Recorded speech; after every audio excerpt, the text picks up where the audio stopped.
Good evening, everyone. Welcome to the FearFans podcast. I'm your host, Don Elmy. With me is Kate and Roberts. Hi. Yeah, so Hi, people. yeah, it's good to be back. It's been too long. Yeah, we couldn't cover last week because of what was going on with Nick, but he just got out of the hospital today, so they're very thankful that he's recovering finally. Yes, thank goodness.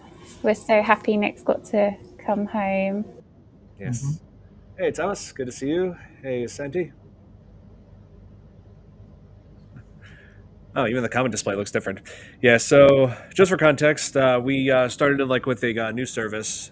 Still trying to figure out all the functions of it. I just recently started using it, but yeah, so far. But yeah, overall, it's been going well so far. Like, let's see. Hopefully, there's no. Yep, it's a whole new format, Sarah. Yeah, still trying to figure out how the background works. That's why I haven't put it. Usually, we have a background for that for well, like based on the episode we're covering. But Oh yeah, that's true. Yeah. yeah. Oh, but I'll get it figured out. Yeah, like this is all new to us.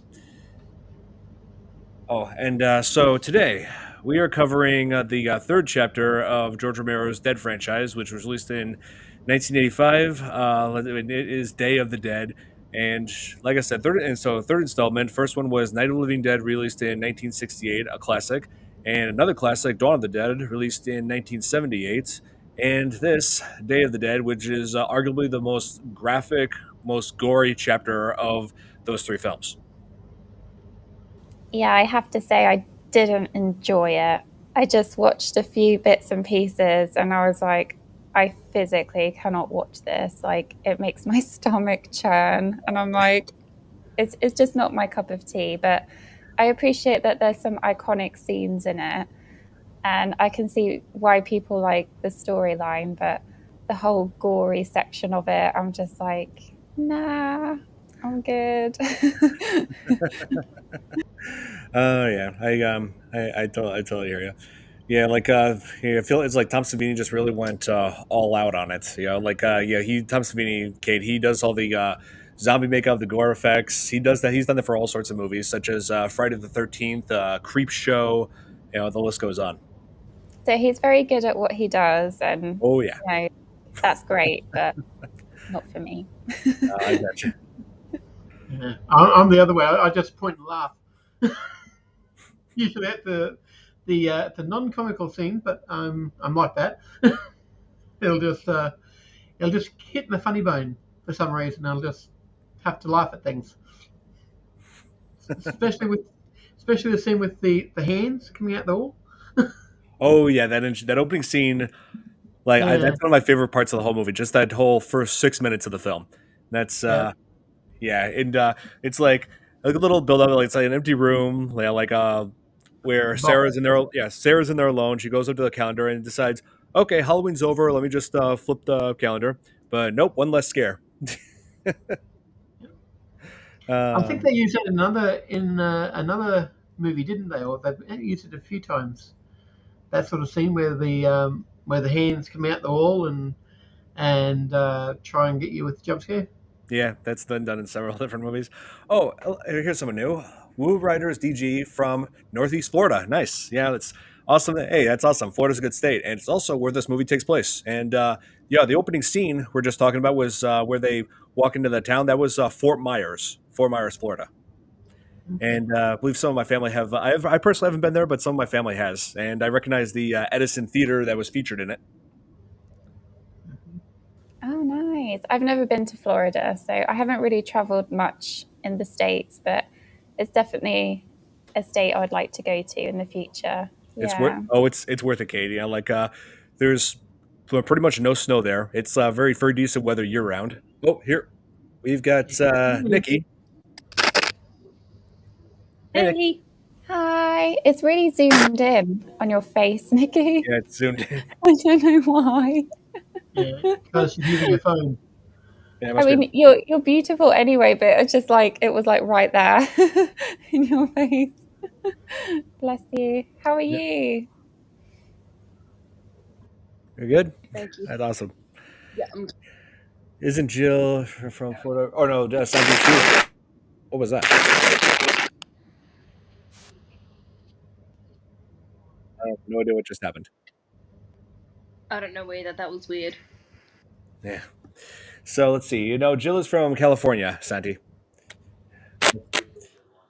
I just wanted to answer Santi's comment about Instagram. Don't worry, there's going to be a new Instagram at some point, Santi. So yeah, don't feel bad. Don't worry, it's all fine. Just the investigation group. I have no idea where that's coming from. What is that noise? I have no idea. I have no idea. I think someone I'm may going have their mobile to phone tell. to the And computer. then Don, you carry on talking. We see where it's coming from. I do not know what's doing that. Well, I'm muted, so it can't be me.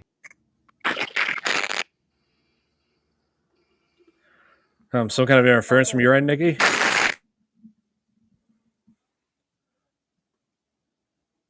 Yeah, it might be Jeremy. Oh, no, sorry, Nikki. Oh, hey, Leon. How's it going, man? So, yeah, so let's talk about that opening scene. So, yeah, there's that little fake out, that nightmare sequence that Sarah has, but she's actually flying around the helicopter. And yeah, going there with John and Bill and her boyfriend Miguel, who is a soldier. And so they decided to set down in Fort Myers to try to see if they can find any survivors. But nope, Fort Myers is full of undead. I mean, what would you even do in that situation? I would just. Firebomb it. Wouldn't you just give up though? Because there's too many of them, or would you? Would you? I don't know. It's I not don't my. know what I do. It's not my nature to give up. If I see this, I fight.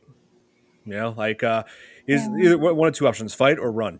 That's one thing that Resident Evil taught me at an early age. If you don't have what it takes to fight a whole bunch of zombies or monsters, you just run. Yeah. I suppose you just get to a nearest car and like just try your best to get out of there, or helicopter. Yeah, yeah. Get to the chopper.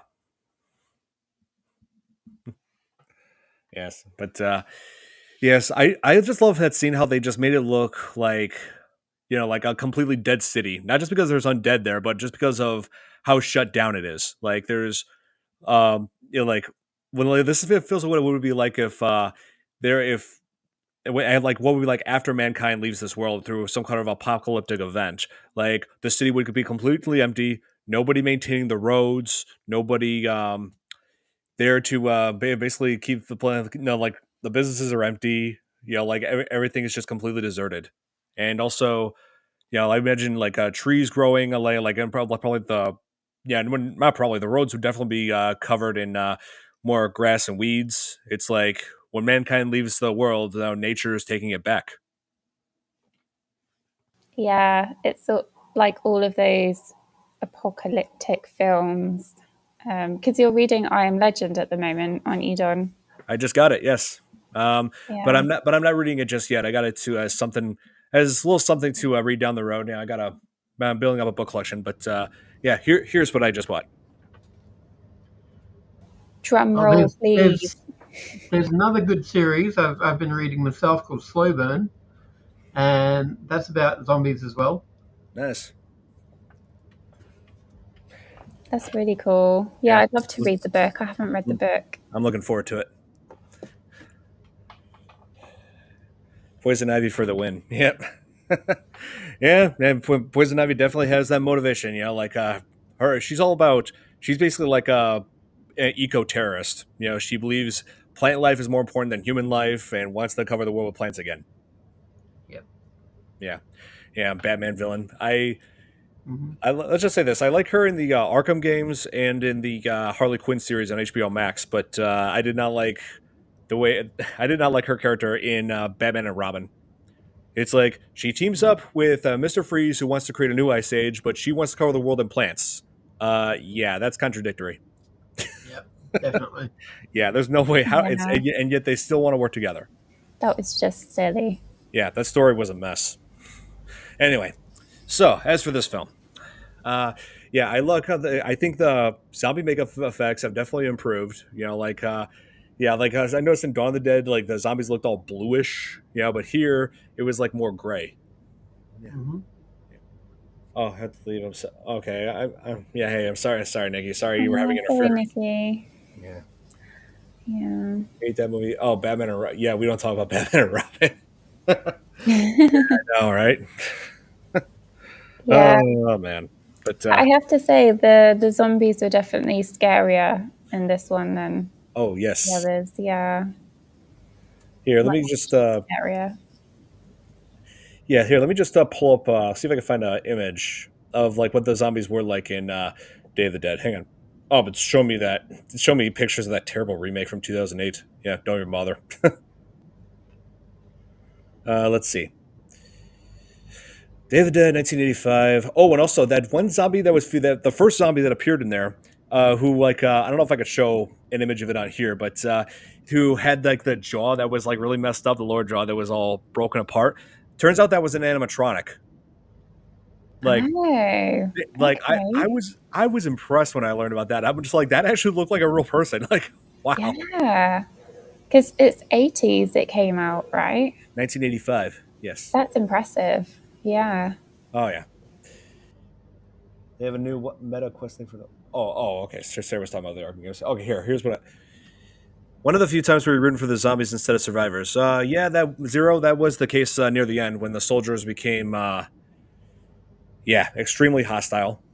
I mean, tension building up, especially well, the one character in there who is easily not only the most disdainable character of the whole of her franchise. He's one of the most disdainable characters in horror movie history. Captain Henry Rhodes.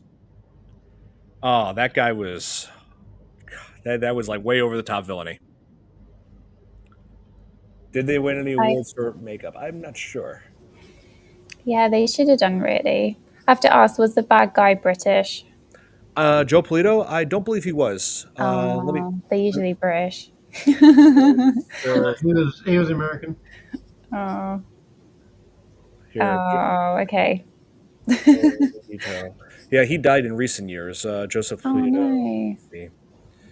He did appear in Dawn of the Dead before this. He played one of those.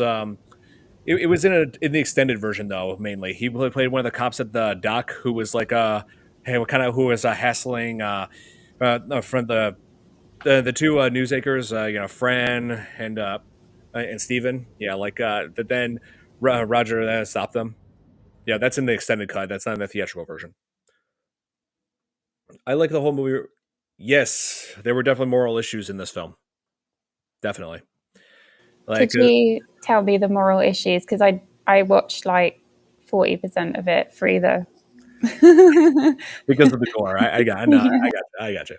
But yeah, the issue. This is like an example. Like the whole message of this film is like what happens when even just the smallest bit of society remaining, like a small community within an apocalyptic world, if there are different characters with different ideas, so determined to follow through with their ideas, not willing to just compromise or whatnot, everything's going to shatter.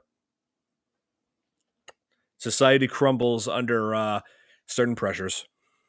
Yeah, because Interesting. yeah, because the scientists wanted to find a cure or some way to reverse the effects of the undead. Well, one of the scientists, Logan, he wanted to find a way to domesticate them, like dogs, you know, through Yeah. the process of reward and punishment. But and then the soldiers, they just wanted to unplug the whole operation, like just dismantle everything and get the hell out of there. But let's see. But then there were the two characters. There was the helicopter pilot, John, and the radio operator, Bill. They would just wanted to.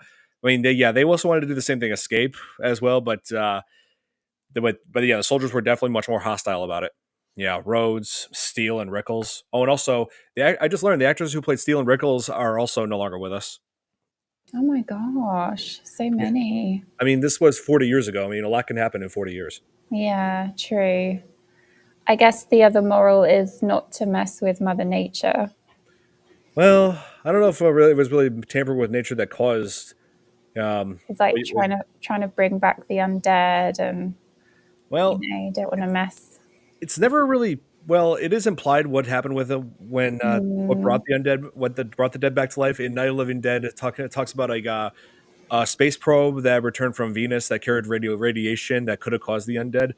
I Yeah, see. that's it's heavily implied that's what the case was. Oh, here, Mm, wait.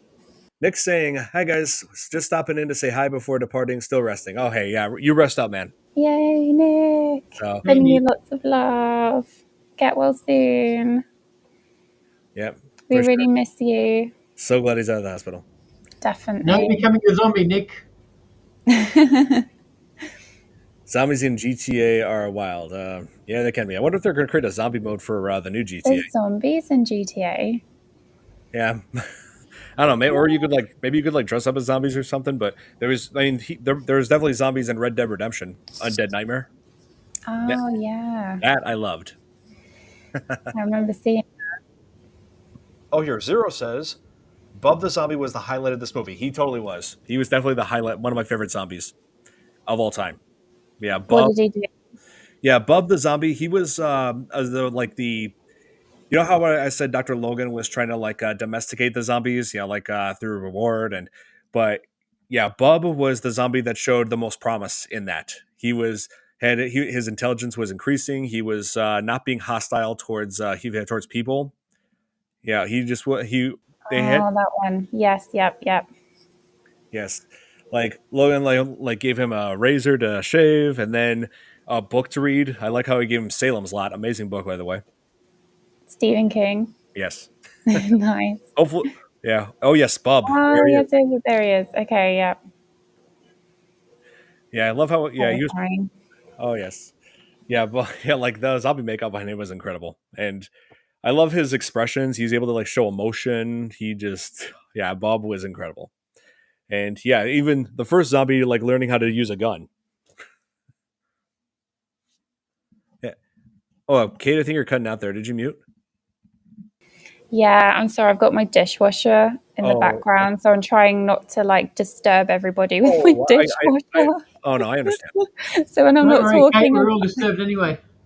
I know, honestly. So when I'm not talking, I'm going to mute myself just so you don't hear my Uh, dishwasher. So oh, yeah, it's not sounds very like scary. sounds like it's stopping. I don't hear anything.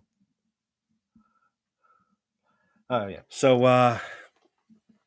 So this zombie was played by Sherman Howard, I think his name is. Here, let me see what other work he's done. Day of the Dead. Hang on. Let me take a look real quick. Let's see. Oh, here. Oh, there's also one cast member I wanted to mention. John Alphas, who played Fisher. He was one of the scientists. He made a appearance in Dawn of the Dead. Very brief appearance. Even on the rooftop scene where the SWAT teams were trying to like empty out a building with where all this I guess Mexican Puerto Rican immigrants were like trying to keep their dead there. Like they're supposed to like destroy all dead, but yeah, like and the leader of them was Martinez, and it looked like and I thought something seems off about him. Like it was supposed to be like a Puerto Rican guy, but then I researched it. And I'm like, oh wait, no, it's a white guy in brown face. I'm like, yeah, that's pretty racist. But yeah, Oh, this was 1978. yeah. Yeah, they just John M. Plus. were not that educated back then about, you know, racism. Let's see. Oh, here I Yeah. go. I found him. Sherman Howard. He's done a lot of voices in mainly like TV shows and video games. He's oh yeah, I believe he voiced the main villain of Jack 2, Core. I love Jack and Dexter. Mm, Yeah. that's cool. Oh yeah. So even before I saw this movie, I've seen a bit of his work. Yeah, he also did voices for American Tail movie. He did the voice in Jumanji. I think. Yeah, when I researched him, I think he did a voice in that as well. So he's done a lot of good work over the years. Um, oh here. Which side of you would you fall on, the scientists or the soldiers? Yeah, I would say scientists because I felt like the soldier at least they were trying to do something productive, but the soldiers were just being hostile and like aggressive towards everyone, especially Rhodes. Yeah, I totally agree. Yeah, Team like scientists. the very first minute Rhodes is on the screen, you hate him immediately. Seriously. Let's see. Was he anything like Schwarzenegger? Probably not. It's like it's like everybody's satisfied with the end of it with the last like 3 minutes of that you see him because he gets his comeuppance, when it's like after he's killed Logan because he learned that Logan has been feeding the Bub the what's left of the soldiers who had died, and that drove Rhodes over the edge and just like went went completely crazy, and then killed Logan. Bub saw that Logan found Logan's corpse and decided he knew the soldiers did that, so like so Bub grabbed a gun and just went after the soldiers. Yeah, Steel first, but he didn't kill Steel like the other zombies did. Well, no, actually, no, I take that back. Steel was bitten by one of the zombies, and then he took his own life. Yeah, he was the one that shot himself. Let's see. And as for Rhodes, so Bob goes after Rhodes. Shoots him shoots Rhodes a few times, non fatally, but seriously hurting him.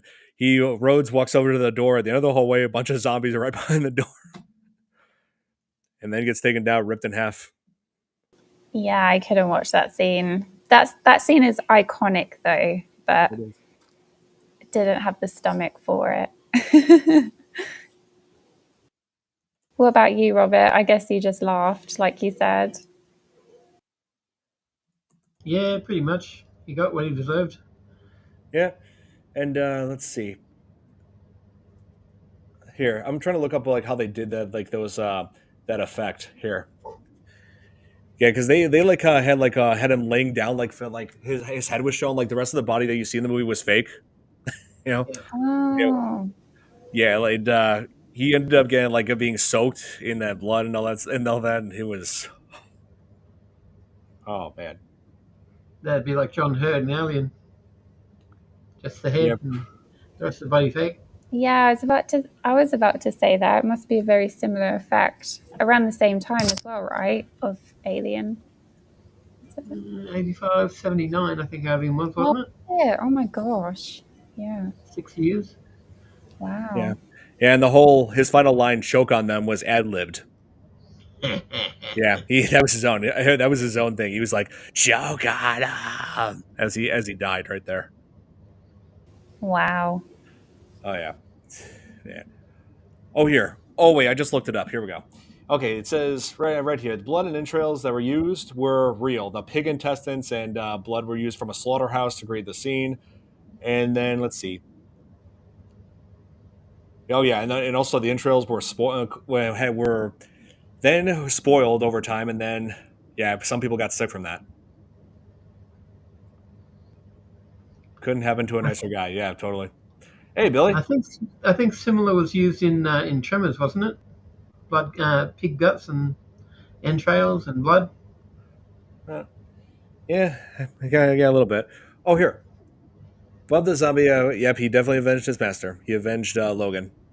I mean, Logan was pretty much losing it as well. Everybody, it was like Miguel said, everybody was collapsing. Like Logan was like pretty much driven into madness. Because that's the thing. You gotta remember, they were deep underneath an underground bunker. Completely. So you get the sense of isolation. Like that. It's like that becomes your world now. Your safe haven. You're just being down there where the bunker and mines. It's like that, and you're living down there long periods of time. It's like it's bound to drive anybody crazy. Yeah, definitely. And Logan went over the edge, like, and it was like doing something completely unethical. Like feeding his zombies, rewarding their good behavior by feeding them parts of dead bodies of the soldiers. Yeah, was the collapse the reason the soldiers were corrupt? Oh yeah, the society collapsing, and the soldiers hated the zombies, and several of them had good reason to. Like I noticed, yeah, some people didn't really realize this. I'm surprised nobody commented about this, but I saw Rickles on his hand. You look at certain parts on the film. There are shots of his hand. He had a ring on his finger, so which implies that he was married, but his spouse was killed by zombies. Oh, that's a tragic story. Yeah. Yeah, it's like it's easy to think of these soldiers as a bunch of scumbags, but then when you really look into like into Yeah. certain details like that. Yeah, totally. Hey, Hi, Joe. Joe. Hey, Chris.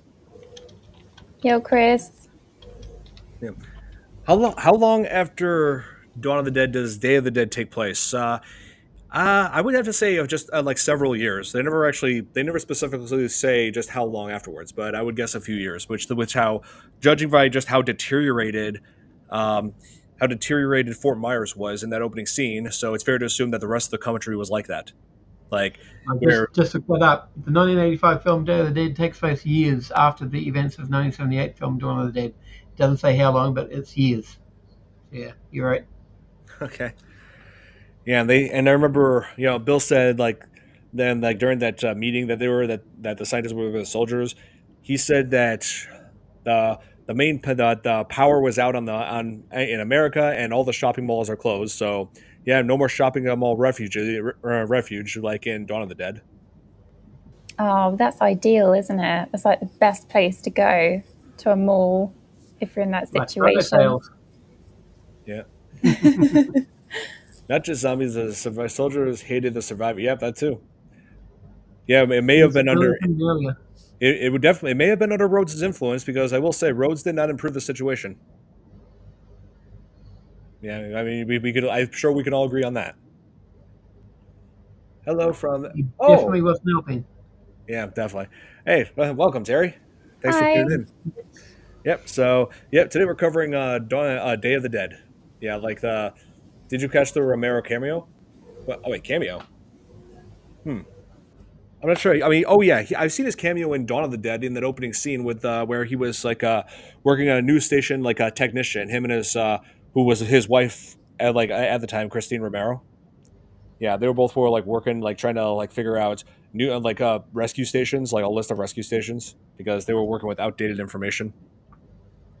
Wait, imagine if the survivors of both Dawn meet each other in another Dead movie. Oh, if only, because remember, the fate of Dawn of the Dead was ambiguous. It's like they didn't have that much fuel left in their helicopter, so when they left the mall in that chopper, they just. It's like you never know what happened to them. You don't know if they survived. You don't know if they're dead. You don't know. Yeah, it would have been good if they made like the movies after, they made a huge comeback, like, oh wow, they survived, or that would have been so cool. But Right. yeah, they never did. Yeah. It's like it just leaves it all to mystery. That's what I like about Dawn of the Dead.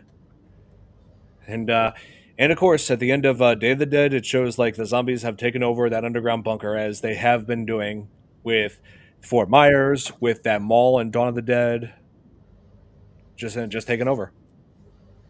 It's never a happy ending, is it? Not really.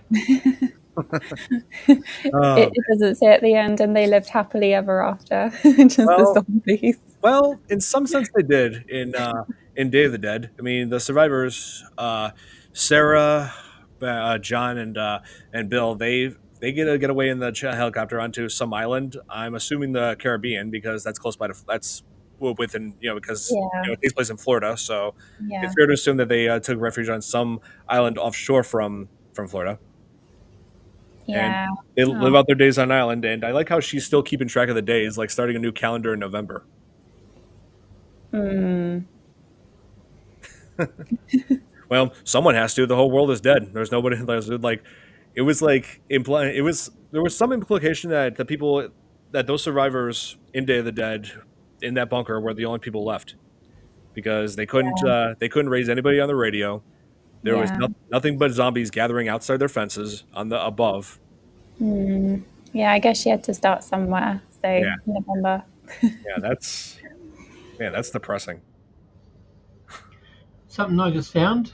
It says, also worth noting that the script apparently says it's been 5 years since the dead started to rise, but this isn't shown or stated on screen.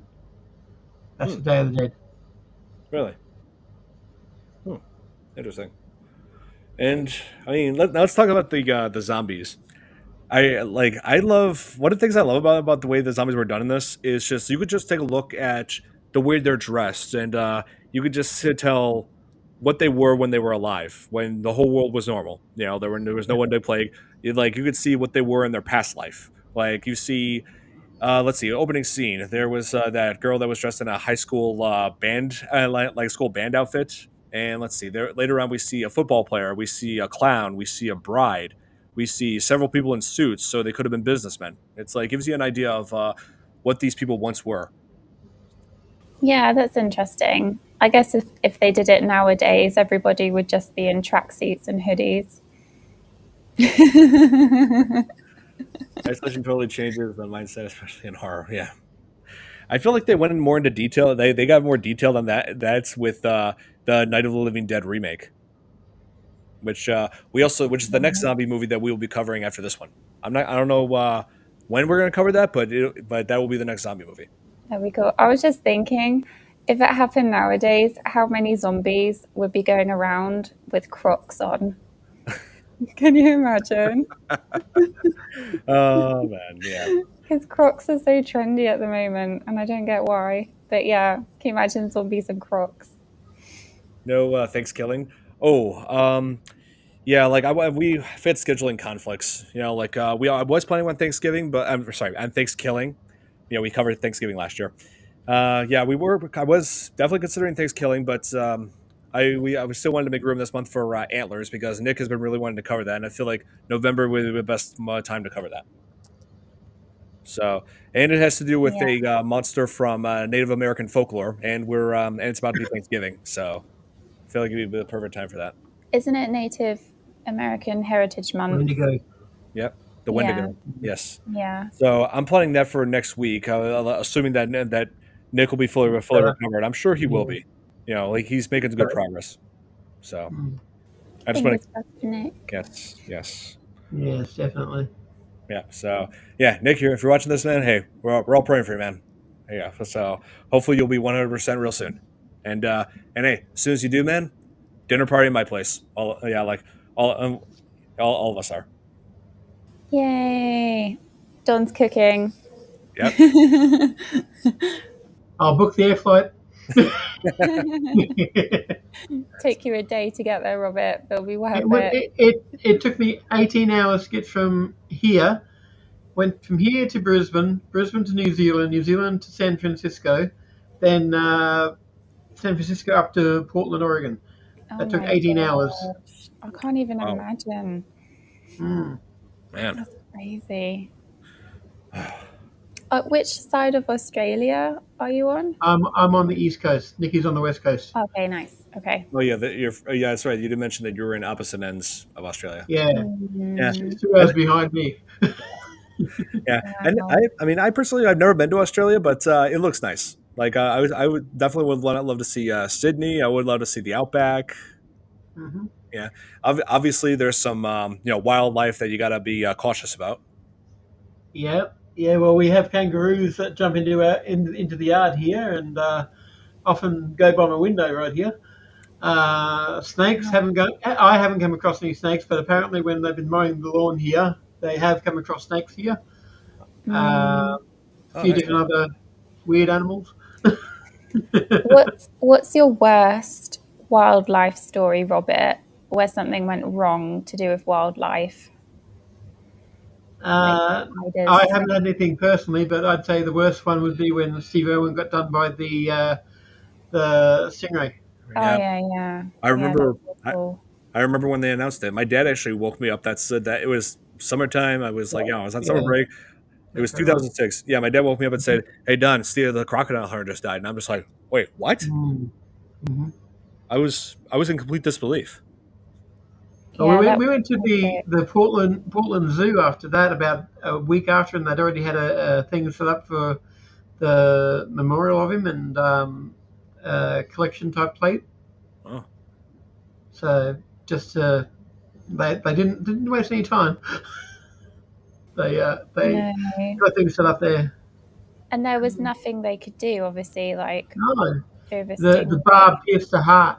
Yeah. Oh yeah. my gosh. Anything that happens to the heart or the brain, then you're done. Hmm. Horrendous. Yeah.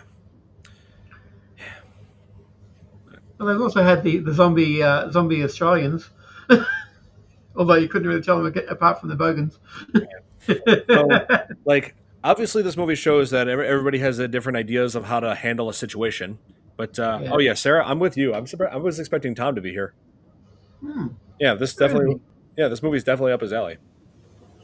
Yeah, I'm not But you know, say sure. something else. I messaged him.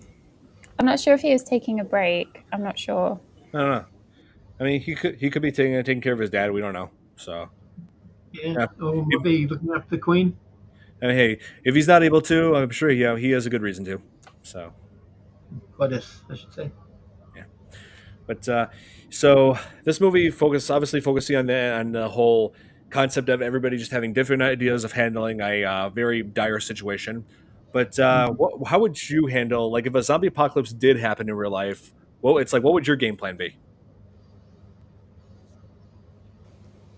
So I would probably drive to my cousin's in Minnesota and we would try and band together because she's really good at survival skills and camping and all of that stuff Ah, and anything to do with, what's it like, doom, what's the word where they're like doom preppers or something. doing preparation. Yeah, she's like Like, so good at that stuff. So I would go there. I would just go for it. Like as soon as there was an outbreak or any start of it, like I'd be off. I would go. Mhm.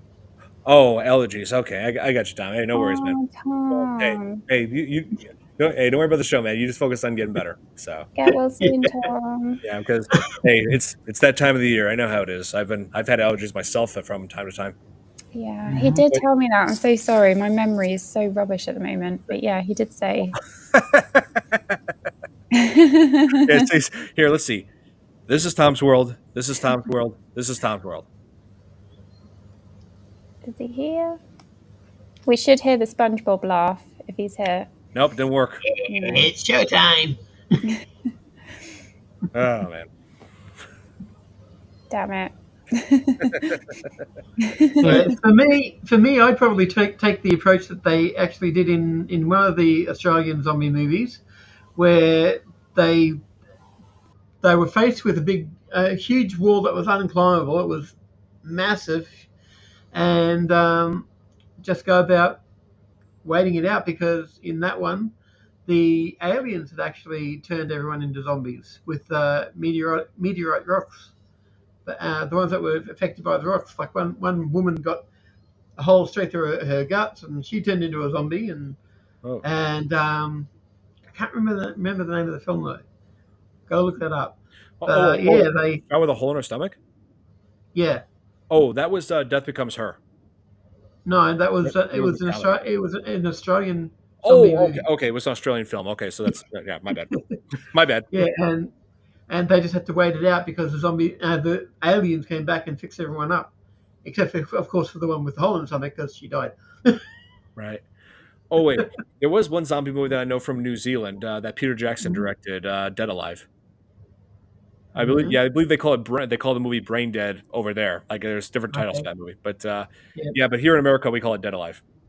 Okay. Yeah, and so that's very similar to what you were saying. Like people were getting killed by zombies by having holes torn through them by them, ripping their hearts. Yeah, like Kate, I will warn you, Dead Alive is insanely violent. I mean, this is like Okay. it is one of the most graphic horror movies I have ever seen, and with everything that I have covered on this channel and everything that I've seen over the years, that is saying a lot. Okay. I'm going to put that on the blacklist then. Even though there's some comedy to it, it's mixing like comedy with splatter. They call it splatstick. Yeah, Okay. like there was one scene where like a reverend was fighting off zombies at a cemetery and like using kung fu and being like, "I kick ass for the Lord." Oh no. I thought that was funny, but yeah. Then there's like, oh man, the zombie baby was ridiculous. Oh my Yeah. goodness. Yeah, I don't think that's up my alley. Then, then, then they Yeah. had Cup then of they had the tea. movie Black Sheep where the sheep got infected and started biting people, and Oh yes, I remember they that one. got yeah, that was New Zealand as well. Oh man, yeah, Black Sheep. Yeah, though, yeah, that was ridiculous. As for yeah, let's see. As for how I would survive a zombie apocalypse, I would get out of Chicago because if a zombie outbreak happens, like Yeah. obviously the city would be reduced to chaos. There'd be You know, people either if there's no zombies there, there's going to be like like panic unlike anything you've ever seen. There's going to be lots of looting, lots of people, you know, and I want nothing to do with that. I want to like, you know, like I think like the whole family should just round up and we just go north. This one place that we vacation at, somewhere very isolated. Yeah, like there's I agree. Yeah, just get out of there. yeah, totally. And we might follow, see if certain techniques work from this one book that I loved since I was a teenager.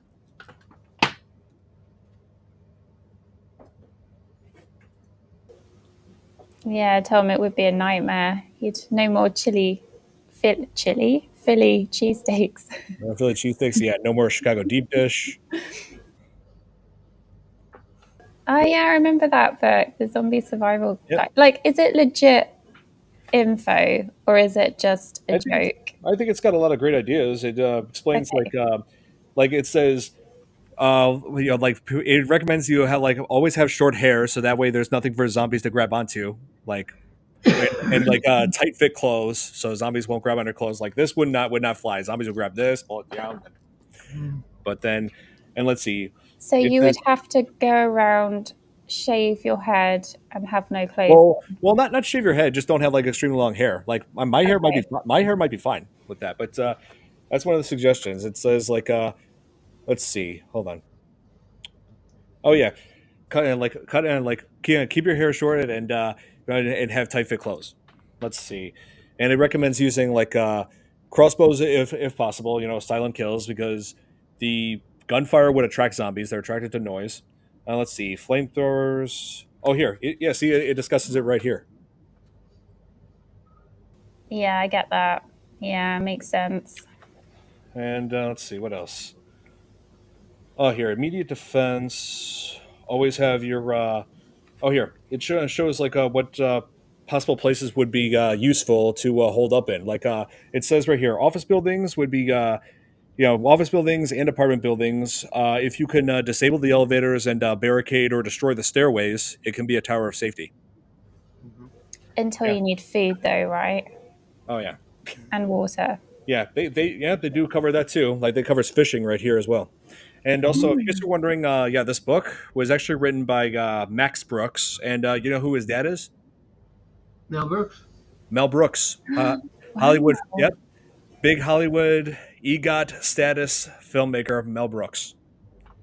I have always loved his work, especially Spaceballs. Oh, yeah. Oh yeah, yeah, the guy is extremely funny. You know, and wow, yeah, like let's see, Young Frankenstein is another childhood favorite of mine. But yeah, his son Max Whoa. Brooks is a Whoa. successful writer about zombie apocalypses and zombie survival guide. He also wrote World War Z. Mhm. Wow, I did not know this. Oh yeah, yeah. It's like the movie was sure the movie was very different from the source material, but yeah, still, well, I'm satisfied with both film and book. May the oh yeah, that's the most important thing about surviving the zombie apocalypse. May the Schwartz be with you. I did find the Australian movie. It's called Undead. Oh, it is. Hmm. Mm. I'll have to take a look at that. Let's Yeah. see. Undead. The Wait, plot to it is after losing her family farm to the bank, local beauty pageant winner Renee decides to leave the small town of Berkeley. A number of strange meteorites are seen falling nearby, turning the local inhabitants into zombies. I think I found it. Yep. Yeah. Oh yeah. You know, I've seen the image of this before. The cover. Yeah, I just didn't. I Yeah. just wasn't able to find the movie. This is from 2003. Yeah. Schwartz as in Spice. Oh no, the Schwartz like that Mel Brooks talks I about it. was joking. Yeah, no.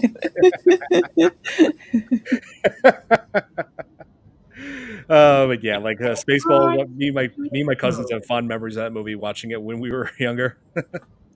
Oh, that's so cool. Yeah. But yeah, like Yogurt. I hate yogurt, especially with strawberry. but yeah, like I said, if a zombie apocalypse did happen, I would not be here. I would head up north in Wisconsin, away from everything that's going on. And the place I'm going to is our vacation spot. It's like so the town itself is surrounded by lake water. Yeah, just all you have to do is like Yeah, destroy any way that a zombie could possibly get on there. that's a good idea. Yeah, Good and, escape plan. Yeah, and also it's around, and also in the lake, lots of fishing. So we'd be living off of bass and perch and walleye. Unless they get infected too and become zombies. Yeah, the zombies in this, uh, assuming that the zombies in this world would be the same as zombies in George Romero movies, the animals don't get infected, just people. But it's always different. Like The Walking Dead, the animals do get infected. Let's see, Resident Evil, like the animals not only get infected but mutate. Uh huh. Yeah, so it's different in all sorts of movies. Yeah. Yeah, there's all kinds of different examples. Let's see. I love seafood. Oh yeah, totally. Fish sounds so good right now. Yes. Next. Oh wait. Next on the news is Rocky 5000. Yeah, yeah, that's not gonna happen. Rocky 5000. How many Rocky films are there? I think 6 or 7. Wait, No way. there's 9. 9. Bloody What? hell. Well, yeah, if you count the first 5 Rocky movies, then there was Rocky Balboa in 2006, and then there's the Creed franchise, and that's 3 movies. Wow. I Yep. did not know that. That's insane. Oh yeah, I mean, I personally like Creed. I thought it was nice. It's like it's like a good way to like transition to like a whole new character. It's like sure it focuses on Rocky Balboa, yeah, like Mm, he plays some important role, but yeah, basically taking up his new role as like a mentor, just like how it's like come full circle. He was like the Yeah. underdog, and then he became a mentor, just like Mick did in the first 3 movies. yeah, But true. you're missing out on the most important Rocky picture, the Rocky Horror Picture Show. Oh yeah, Rocky Horror Picture, yeah, right. Yeah. Oh man. That's Tom's favorite film. Can just imagine Rushaf going, Adrian! Oh man. Let's see. There were some other things I wanted to comment on. Hang on. Oh, Hannah's got a good question. Did you guys see the fight against Jake Paul and Mike Tyson? Oh yeah, Recorded. I missed that. Didn't bother. I had something going on that day, but yeah, Mike Tyson lost. Yeah, I have to say the women's fight before it was amazing. Those women were so, so good. However, I don't think it was fair, the result. The Irish woman won. I don't remember her name. I apologize, but the other woman totally should have won. Like she cut her eyebrow. Her eyebrow was like hanging off. Oh man, it was so brutal. Right. But Mike and Paul, like personally, I think that was fixed. Mike wasn't even fighting. It was it Yeah. was I so boring. I look back at it and I'm just like I'm looking at Mike Tyson and I'm just like, come on, Mike Tyson, you're better than this. Yeah. And also, if you actually look at the contract rules that he signed, Mm-hmm. um, Jake Paul wasn't allowed to hit his, like, Mike wasn't allowed to hit his face. And if you watch the whole match, he doesn't actually ever hit.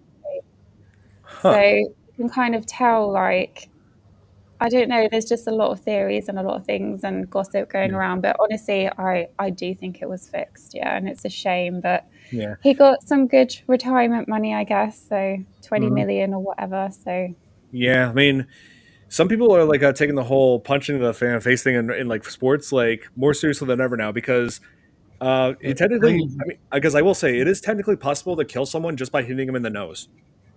Yeah. yeah. Yeah. That's Because that's how they come out with that one punch kill rule now. yeah. If somebody Yeah. gets punched and they die, they get effed basically. You go straight to jail. Yeah.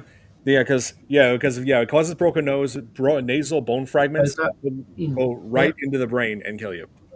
Hmm. Yeah, totally. Yeah, Yeah. so But honestly, that and Netflix had this huge issue where they knew that millions of people were going to be watching this match, and like 80% of the time it was just a loading screen. So yeah, Netflix really need to sort their streaming services out and their live especially, like they need to sort that out. they do. I agree. It's so bad, all that money that's gone into it. They couldn't even stream live. Oh yeah, So yeah. yeah. Anyway, rant over. Right. So as far as Day of the Dead goes, this is like the one they were obviously putting their most effort into it out of the 3 films, but Here's the thing: George Romero originally, when he wrote it, when he was writing Day of the Dead, he had other ideas that he couldn't portray the way he wanted to in Day of the Dead, and the reason why is because they were on a smaller budget than they originally planned. He wanted to have this movie made about like, where it's like a city of survivors, which he used later on in Land of the Dead in 2005. Hmm. But he used the idea of smart zombies, with Bub, which he also used and also was introduced was or not introduced used again in Land of the Dead. And Yeah. the reason why the budget got shortened, they started with like 7 million, right? But when George Romero said, you know what, I don't want to make this into an R-rated film. I want to go, uncut, X-rated, so I can show the blood and gore contents that I want, because that's what a zombie movie should be. Yeah, that's what he always believed. Like he believed he shouldn't have restrictions. He should be able to bring his vision to life. But Hmm. that didn't sit well with the investor, and his budget got cut in half. So he had to work with about 3 or 4 million. So he couldn't bring that whole city of the living idea to life until decades later, 2 decades later. Oh, interesting. Yeah. Yeah, and it's like even though people were loving like zombie movies, like how they were improving over the years, yeah, they were still they had people who were sensitive to that, and like we're trying to be careful with what they invest their money into. Yeah, I get that. Yeah. Yeah. Thomas said that World War Z is one of his favorite films. I have to say, when that was being filmed, I was actually in Glasgow city centre when they were filming that, Hmm. and nobody had any idea what the film was, but they had the whole one of the biggest main streets in Glasgow. They What's had up? it all decked out like it was New York. They had the Hmm. yellow cabs, they had all the signs, everything, all of the the stoplights, everything, and there was so many people gathered there, like thousands of people, like watching. I'm like, oh, what are they doing? What movie is it? And then there was rumors like Brad Pitt was there, and yeah, it was so cool. And then obviously it came out like 2 or 3 years later, and it was like, oh, okay, it was a zombie movie. So Oh, hey, look, I figured it out. yeah, oh, nice. Got it. We finally have backgrounds figured out. So yeah, I didn't. I so yeah. Just fun fact: what a lot of World War Z was actually filmed in Glasgow in Scotland. So Oh that's yeah. so random. Yeah. Oh yeah, that's true. And yeah, lots of zombies. Always did enjoy zombie movies that were filmed overseas, like 28 Days Later. It showed like London in ruins, and Hmm. it's like you see always see like it's interesting to see like different parts of the world, like how something like that affects them. And like it's like, oh man, it's like you keep like seeing this happen in like man, America, but then when you see like an international outbreak, it's like you see it's not just America, it's the whole world. Hmm. There's I actually have heard. I don't know how true it is, but I've heard that they're making a 28 years later now. They are. Yeah. oh Yeah, Okay. they waited quite a long time to get that off the ground. I mean, the first sequel they Yeah, it had is. was back in 2007. That was 28 weeks later. Yeah. Yeah. I'll have to write it in the comments later. But there's a book that I have, but I haven't read it yet. But it's about if humanity was just wiped off the face of the earth, but everything else survived, what would happen? And it sounds really interesting about, They did a documentary on that. yeah, they Uh, did. Yeah, and there's a whole yeah. book series on it, but I can't remember the name of it. So yeah, I'll write it in the comments later. But yeah, that's super interesting. Yes. Let's see. Oh yeah, the main star of this, Laurie Cardell, who plays Sarah. Yeah, it turns out her dad is Bill Cardell, who was known as Chili Billy, and he was like a broadcaster who made an appearance in the original Night of the Living Dead as a news reporter. Oh wow. Yeah, and he was called Chili Billy because his network often broadcasted scary movies, like they call it a chill something. I'm trying to remember what they called it, but yeah, that's how he got his nickname, Chili Billy. Ooh, Chili Billy. Yeah, I thought that was pretty crazy. But let's see.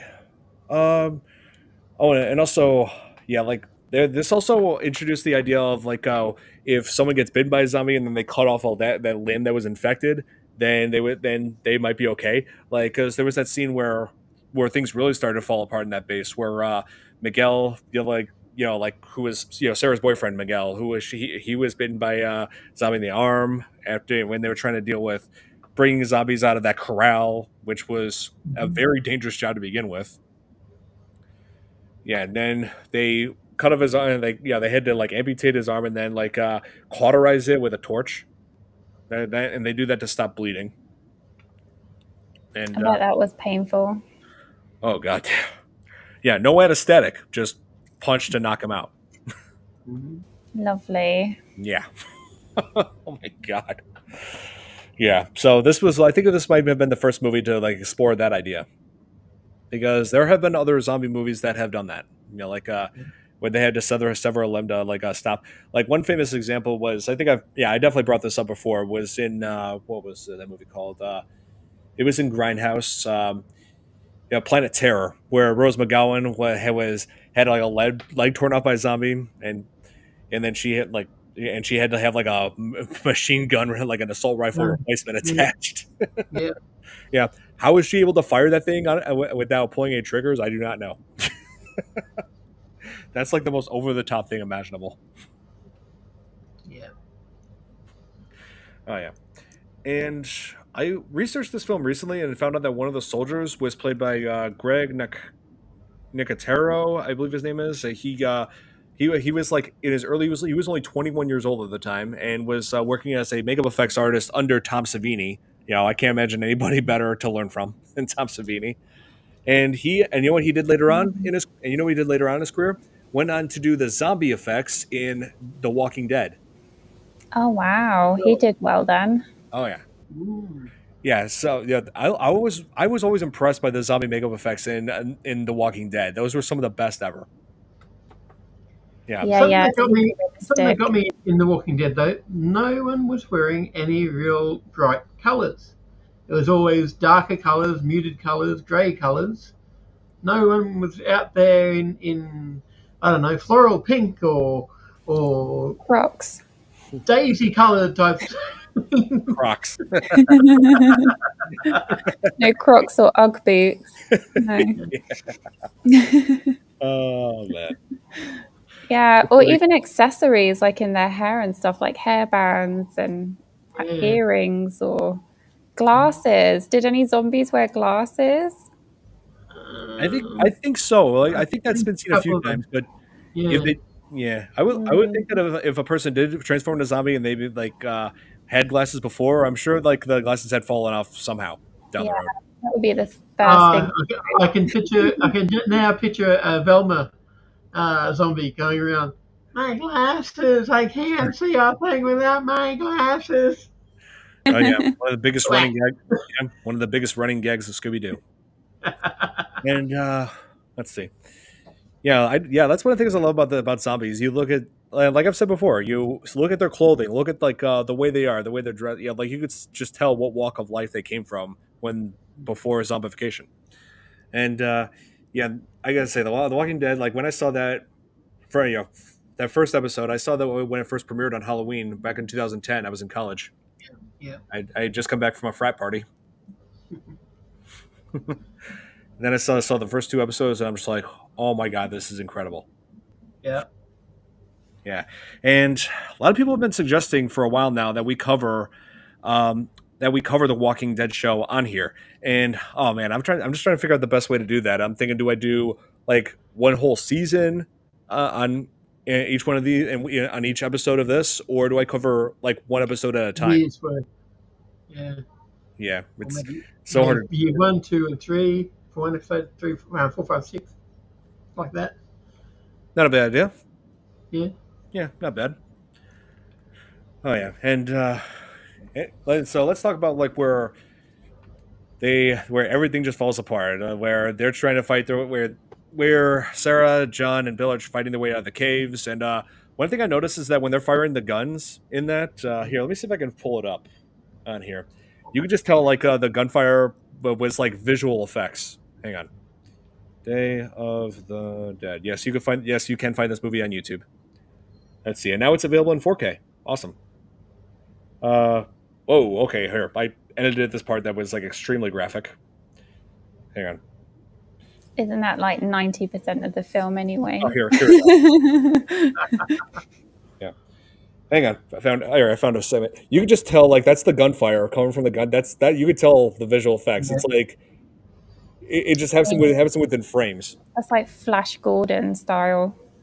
Yeah. It's like I don't remember the last time I've ever seen like gunfire in movies where the gunfire is like blue. Yeah. Yeah. And yeah, Lightsabers. oh yeah. And I've actually researched, and apparently, like the working conditions, especially working in those caves, they haven't been problems with what's called cave dust, Yeah. where cast and crew members were inhaling that, and they ended up getting sick. And also, the cave dust was also causing problems with their equipment, like the cut dust was getting inside of cameras and jamming them up. Yeah, that stuff's dangerous. You definitely have to wear masks and stuff. There's so much bacteria and yeah. Totally. Ew. Totally, yeah, Yeah. you got to take precautions. Yeah, like that's why you see that's the way you see when people work in mines. They often have gas masks to prevent inhaling that stuff. Let's see, methane. There's a long list of things you could be exposed to in those places like that. Mm. Yeah. I just had an image of if there was a zombie apocalypse, how good would a lightsaber be? I, would- Like, I would say Shriek it would be very efficient. It's right? straight across the head. arguably they'd be the most efficient melee weapon. I mean, So Oh we yeah. need to prepare, we need to start making lightsabers. yes, you hear that? You hear that, United States government? Get right on that. Yeah, I heard that like years ago they were actually working on a project where they were going to create like some sort of a super like armored suit. I'm thinking these guys were definitely. I'm thinking, yeah, they were definitely watching Iron Man, and we're like, oh yeah, we can definitely make those. Yeah, but Robert's getting his lightsaber out now. Oh, There he yeah. is. Oh, there we go. Is that a real one? It could be. He could have the very first working lightsaber. I've seen like videos of people trying to create their own lightsaber, but really it's technically like a Yeah. high powered blowtorch with a huge beam. What color are you, Robert? Well, three of them can change colours, but the first one I got was the purple one. I Okay, went for Samuel L. Jackson's. that's very cool. Nice. Okay. Yeah, it's like lightsaber would easily like take care of zombies. Like if you strike them in like obviously you gotta get them in the head because that's the rule, killing zombies by getting them in the head. Because it would work better than a machete because a lightsaber doesn't it doesn't cut you. It burns and cauterizes. It burns and cauterizes its way through you. So like Yeah. how you see in the Star Wars movies, people getting their arm cut off. Yeah, it's burned and cauterized. Therefore, it cannot be put back on. Mm-hmm. Yeah. Yeah, it's a So lot of damage. I want a pink one, by the way. Just throwing that out there. yeah, I don't know if I want. I'm not sure if I would want the Kylo Ren one. That he carries that has like the beam that goes that way and then Yeah. sideways like that. Like resembling like a broadsword. Yeah, Yeah. like something could go wrong if you misuse it because one of the side beams could like hit you a certain way. Like if I was holding it a certain way, I'm like I don't know. I just feel like that would go wrong somehow. Yeah. But That would then go back to the ancient time with bow and arrows, where they'd do that because that was showing that they had both fingers for the release. If you lost a finger, it'd be right. Probably the most ineffective weapon against a zombie would be a slingshot. Yeah. So so Bart. 10,000 did a fair good job in what was it? With the Z-weed and what was the name of that? The one with Murphy as the main character because he had the antibodies in his system. Oh yeah. But yeah, I was about to joke saying, yeah, Bart Simpson would be screwed. Yeah. Yeah, definitely. I mean, obviously a lot of people would go for like say, oh well, like if a zombie apocalypse happened, I would want guns. I would probably like go with guns that had silencers on them because silencers obviously reduce the sound and lessen the chance of like zombies hearing and then moving their way towards you, from a distance. Because Yeah. all sorts of things would attract zombies, like gunfire, the sound of car alarms. Yeah, there's a long list of things. Gas cylinders exploding. explosions. Yeah, Yeah. You yeah, would need to be like a trained Legolas or a trained Aragorn to like, yeah, be good at old style weapons, yeah, swords and archery. yeah. I mean, I personally have never even held a real gun before, just BB guns with friends. I mean, I have trained myself with like I did have like with other martial arts weapons, like I could throw knives, but Yep. I'm not sure how that would be that effective against zombies. Let's see, nunchucks definitely not because I'm a Taekwondo black belt. That's why I'm familiar with martial arts Oh, weapons. nice. Yeah, I probably would. I more than likely would be good with a sword. I would choose archery. I'm pretty good at archery. I've taken archery at the university. That's fun. It's fun, right? It's really cool. It is. It's great. That was one of my So electives. exciting. Yeah. I took that, and I also took ballistics. But Nice. it was just pellet guns. They didn't. They're like no university is going to let students fire actual guns. No, no way. I mean, G-Nation. that's a recipe for disaster right there. But yeah, like there's several good ways and several bad ways to defend yourself against a zombie. I mean, like there are some people who say, "Oh, like if we just cut off the limbs, they won't come after us." But they can still be dangerous, even if the head is still active. Like if you get close enough, one false move, and then it takes a bite out of you. Yeah. Back in a second, folks. Yeah. Wait, what just happened? I think Robert said he'll be back in a bit. Oh, okay. I think I misheard him. Yeah. So, and I think that one actor, let's see, Alex. I want to say what was his name? Alexander. What was it? Hold on. Oh yeah, Terry Alexander, who played John, who had that accent. Yeah, with like a West Indies accent. I don't think that was his real accent in real life.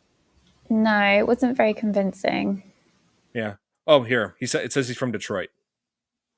What?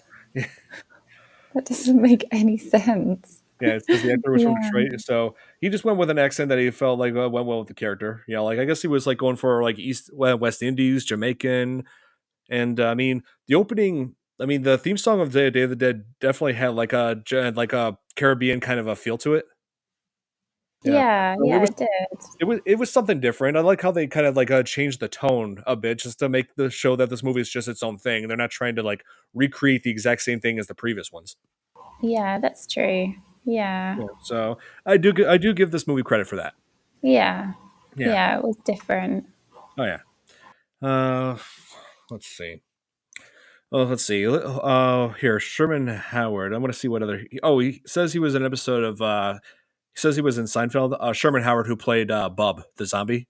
Oh yeah. Yeah, yeah. Let's see. It says he's done like. Let's see. Core Inject 2. I already know about that. Yeah, he's done several work in video games. Oh, let's see. He was in Red Dead Redemption. Okay. Oh, here we were talking about Star Wars. He played Admiral Revold in Star Wars: The Old Republic. Oh, okay. Been ages since I played that game. That was back in Yeah. yeah, that was back in 2011. Wow. Yeah. I say back in 2011. I was in college at that time. Oh man, yeah, I was initiated in a frat, working on my film studies. Yeah, A long, long time ago. In a galaxy far, far away. in a state, in a not a galaxy, but a state just south of here. Yeah, in a small town about 400 miles south of here. Oh, nice. Yeah, Bowling Green, Kentucky. Yeah. Very. Oh yes, it's good. Yeah, it's a good town. Did you have loads of fried chicken? Yeah, they promoted all sorts of things that were Southern style. They got chicken, the grits. It was a very different culture down there compared to what I'm used to here in Chicago. But it was fascinating learning about it. Yeah, and Yeah. and I definitely stuck out like a sore thumb.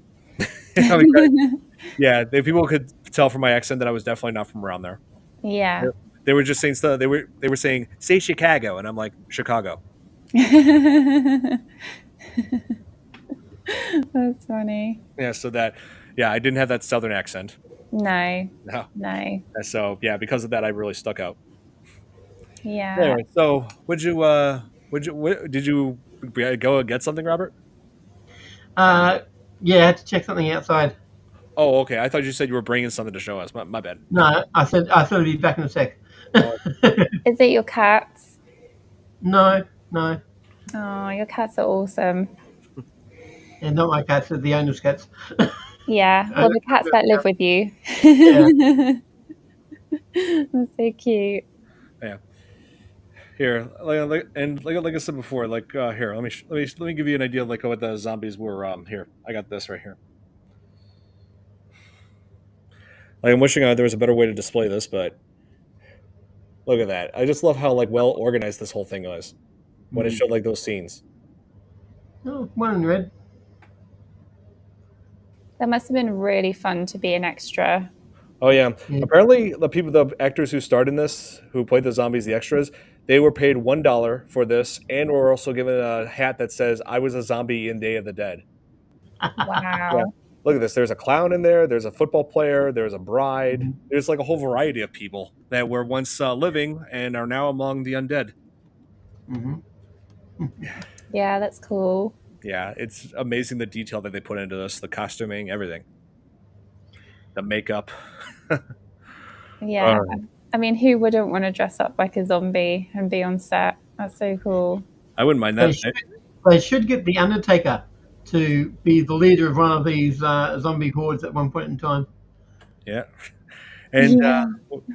let's see, what was I going to say? Oh, yeah. And also, I believe this is the first movie where the zombies were like the first Romero movie where the zombies were really groaning. These were like really making the louder noises. Mhm. Um, let's see. Yeah, I would love to play a zombie too. Yeah, just walk around, just be like, brains must have brains. Sounds using, like Tony Todd there. yeah, using my Frank Welker voice. Yeah. Yeah, Would, that would voice. you would you actually talk though if you were a zombie? I don't know. I could just be like, Yeah, just making Well, noises. if they're like warm bodies, they've learned to talk again. yeah, yeah, If you count that as a zombie movie. yeah. Typically, zombie movies they just want a zombie just be like this, like.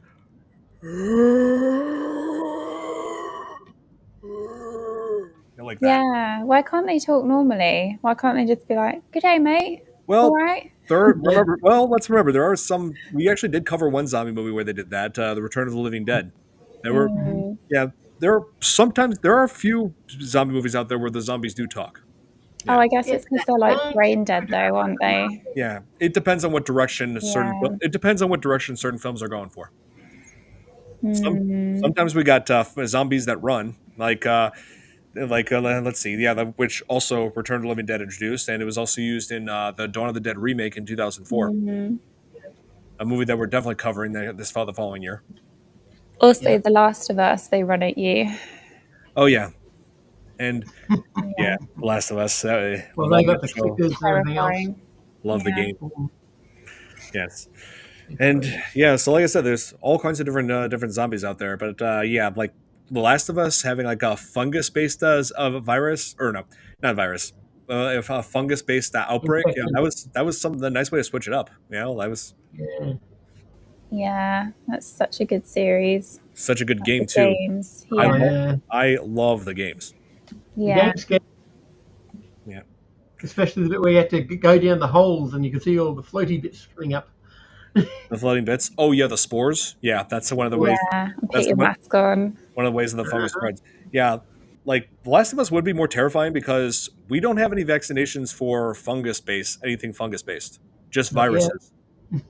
So yeah, we'd be in serious trouble if cordyceps Yeah. did mutate into a variant that can infect humans.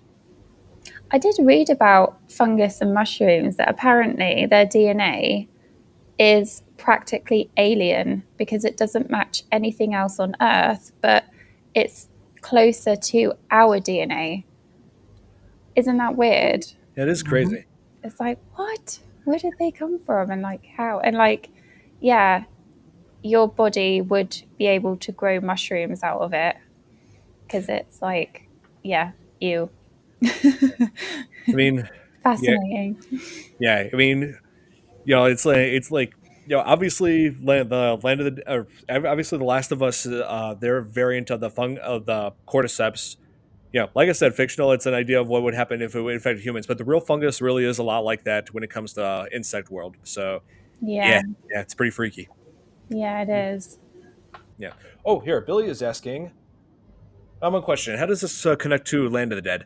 I don't think it really connects with Land of the Dead as much as it connects with Dawn of the Dead, and I'll tell you why. You remember those motorcycle guys in Dawn of the Dead at the end, where they let the zombies in and then they quote just make a mess of things at the mall? Well, Tom Savini played one of those motorcycle outlaws who carried around a machete. In Land of the Dead, there's a zombie that's dressed up in a motorcycle outfit carrying a machete, played by Tom Savini. So I think it's implied that that Tom Savini's character was zombified in Dawn of the Dead and came back in Land of the Dead. So that's one connection I believe this movie does have with one of the original three movies.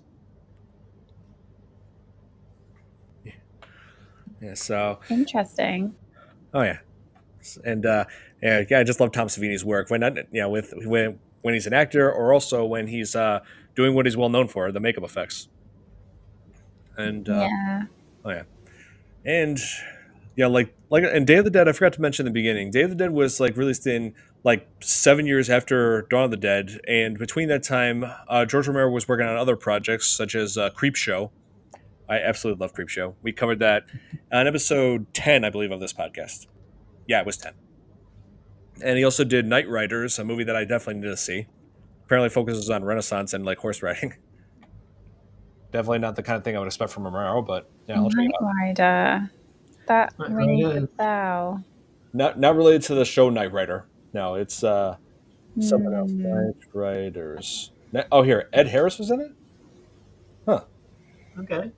Let's see. Oh, and Tom Savini, of course. Oh, Hmm. Patricia Tallman. She played Yeah. Barbara in the remake in Yeah. Night of the Living Dead. Yes. Yeah. Let's see. Martin Ferrero from Jurassic Park. Huh.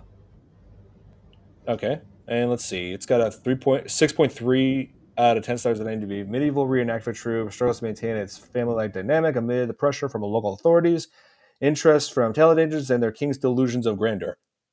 Hmm. Okay, I think I'll give it a go. I may look into that. Is one of his non-horror movies. Yeah, I figured because yeah, like I was gonna say, it's not the kind of thing I would typically expect from George Romero.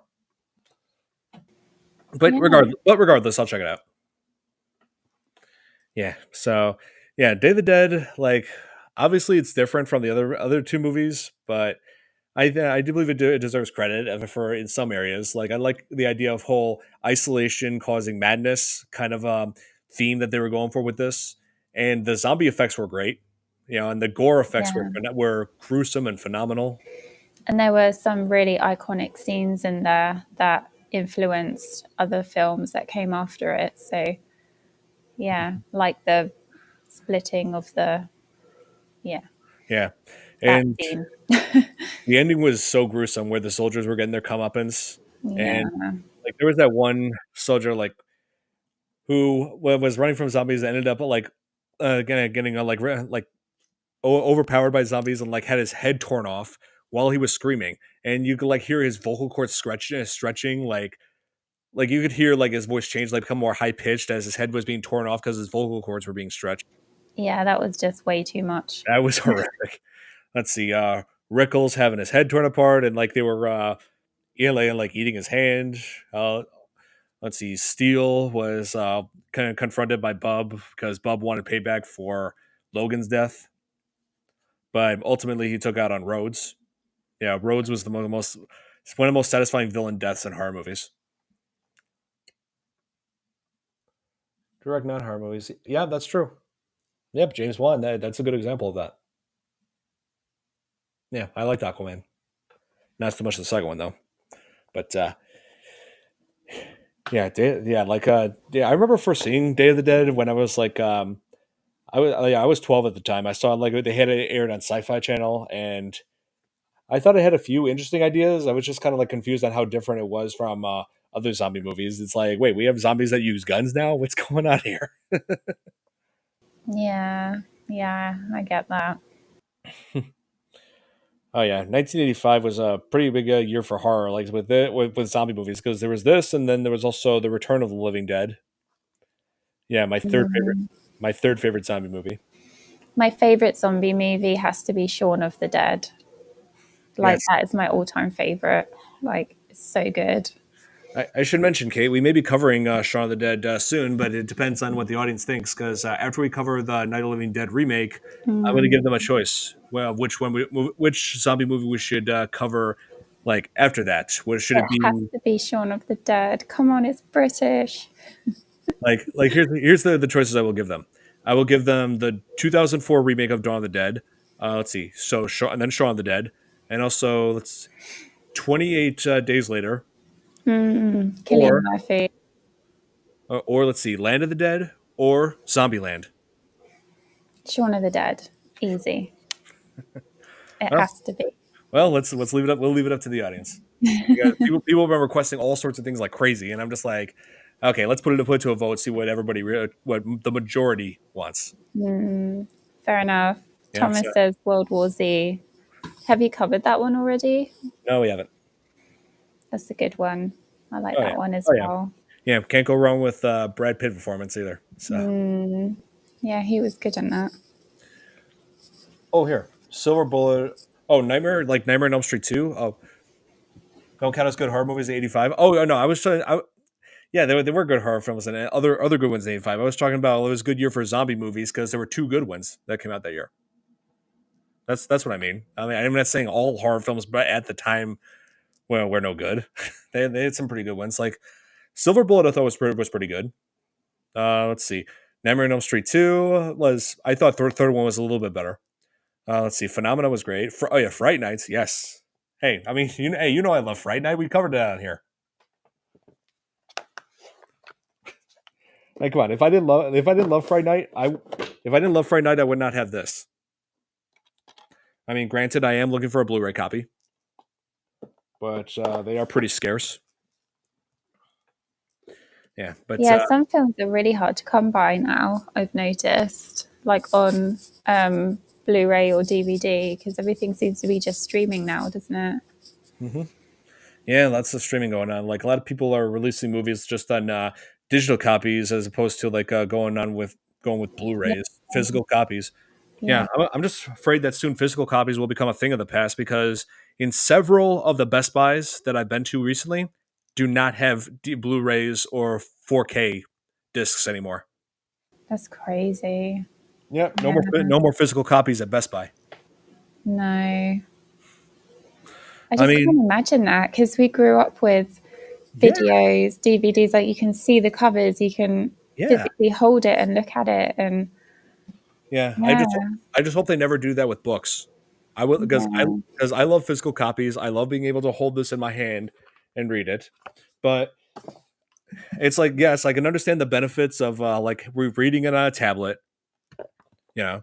But I really struggle reading on a tablet, like a book. I always prefer to have the paperback book, honestly. I find it so hard reading from the screen the whole time. It gives me such a headache. yeah, that's the problem with some people as well. Like if they have to read something, because I'll be honest, I can't read if I'm like a passenger in a car. People do things like like play on their like watch something on their phone. Like play a handheld like a Switch or something. But me, I just can't like or just read on their tablet. Me, I can't read on tablets. Like yeah, it just it makes me feel very Yeah, cautious. Yeah. yeah, same. And I also find when I read paperback versions, I remember things a lot better than if I'm reading something off a screen. Wow, nice. So yeah, I don't I don't know why. I just can't retain I just can't retain the same information from Yeah, books if it's the on the screen. digital information doesn't pass through properly, and Yeah, it's like weird. it's the physical on the page. It sinks in Yeah, better. Yep. yeah, highlighting, writing Yeah, physically, and you yeah. remember things so much better. Right. Here, yeah, we're covering that, Billy. In if everything goes according to plan, we're covering it in 2 weeks. Right after, we're going to cover it right after. Antlers. That's coming next week's show because yeah, that's the one that Nick really wanted to cover, and considering that what he's just been through, and now that he's starting to get better, I think it's only fair that we cover something that he really wanted to talk about. Definitely. I agree. Yeah, Yeah. that would be So really good. It'd be really good to have Nick back next week. yes. Fingers crossed if Definitely. he's up to it. Yeah, for sure. So yeah, looking forward to having him back on here. Yeah. Yay. So I think that's gonna be it for tonight's. Yeah. The Oh wait, digital and streaming services are taking over physical. Yeah, Yeah. I agree with that because people just find the convenience of that being able to. It's like, I mean, I have nothing against it. I mean, I have all sorts of stream services. I love to watch on my phone or on my smart TV over there or on my tablet. But Yeah. just seeing this, yeah, like something you could just see and touch. I think also a lot of people now don't have the space because of like housing and apartments and that, like it's so much easier just to have everything streaming, and so you don't have to carry like physical copies everywhere because they do take up space, if you're not really that much of a collector or if you're not really into it. So Oh yeah, I mean, I've always been the collector type. I collect. yeah. I've collected movies. I've collected games. I've collected books. Yeah, but lots of people just don't want that in their house because they're like, oh, it just takes up space. So Yeah, Well, but I it could. doesn't do any good when the power goes out, though, and you yeah, haven't got anything to stream from. yeah, exactly. Yeah, You're pretty I stuck mean, then. in the 3.5 years that I lived in this condo, my power has only gone out once, Okay. just Hmm. once. So that's all I never had to worry about that issue, and Mhm. it was pretty simple to fix. I just go to my circuit breaker over there and just make the flip the right switches. Yeah, but yeah, I could see why that would be an issue for people who suffer from power Hmm. outages. But yeah, I mean, depending on somebody's situation, I can understand where they're coming from. Like as far as having limited space, because like Yeah, yeah. yeah. But internet keeps going out. Yeah, not anymore. I'm just about to get a brand new router. So yeah, Oh, that's cool. yeah, my internet provider owes me one. That's good. So hopefully that problem hopefully that problem gets resolved. So yeah, I think that's gonna be it for this edition of the Fear Fans podcast. Yeah, Day of the Dead is definitely worth seeing. It's like even though I do love Night of the Living Dead and Dawn of the Dead a bit more. This one really stands out, and like this one is a good watch. Like it's yeah, like it's I'm gonna try to say it's amazing in its own way. Yeah, Yeah, it introduces several good ideas that are used that George Romero also uses in later films, and yeah, and do like it's the message it has about isolation leading to madness. yeah. And if you like gore, you should definitely watch it.